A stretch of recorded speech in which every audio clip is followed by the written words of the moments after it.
Chairman. I'd like to introduce my wife, Hope Eccles, who's with me here today, my parents, Ralph and Beverly Quarles, and our niece, Liza Burnett, who's interning here on the Hill and can be with us today. Well, thank you. And again, we welcome your family. My statement? Yes, please go forward. Chairman Crapo, Ranking Member Brown, members of the committee, thank you for this opportunity to appear before you today. I am honored that the President has nominated me to serve as a member of the Board of Governors of the Federal Reserve System and as the Board's Vice Chairman for Supervision, and I'm grateful for the privilege of your consideration.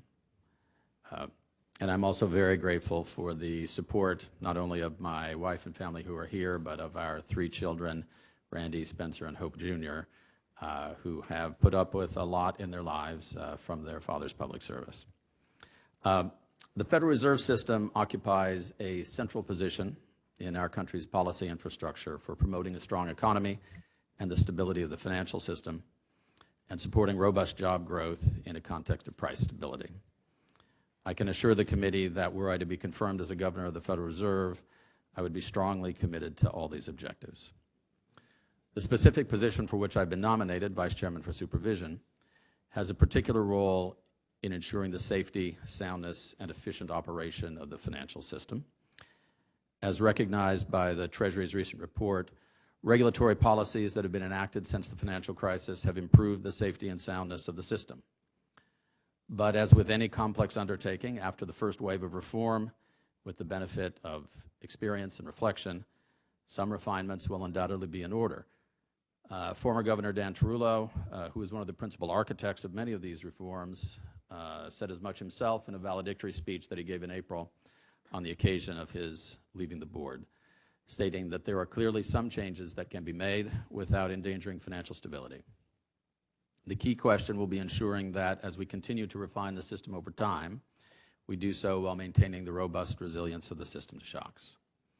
I believe that I'm well qualified to undertake that role. As this committee knows, I've had experience over my career with the financial sector from many different points of view. I've been a practicing lawyer, versed in the granular technicalities of the most complex aspects of the regulatory system. At the other end of the spectrum, I've been an investor in small community banks. I'm familiar with the particular benefits and challenges that those institutions face. And I've been a financial regulatory policymaker under 2 different presidents in 2 different decades. In fact, my first tour of duty in public service was during a similar period of response after a financial crisis, arriving in 1991 during the cleanup phase of the savings and loan crisis and facing the insolvency of the FDIC's insurance fund. While this experience has given me substantive insight into the issues that the Federal Reserve's Vice Chairman for Supervision will face, it has also reinforced my commitment to what I think is the single most important characteristic of a good policymaker, that he be humble. Humble about the constraints on our understanding of complex systems, humble about the fallibility of our judgments, and humble about how our assumptions and views influence even what we believe to be our most data-driven and analytical conclusions. As a consequence, were I to be confirmed for this position, I would approach this undertaking, as I try to approach every task, with a continual openness to input from every source. In particular, I'd look forward to working with the members of this committee on both sides of the aisle and their staffs to understand the challenges that face the financial system as they evolve over time. Thank you for the honor of this hearing, and I look forward to answering your questions. Thank you, Mr. Quarles. And Mr. Quarles, I'll start.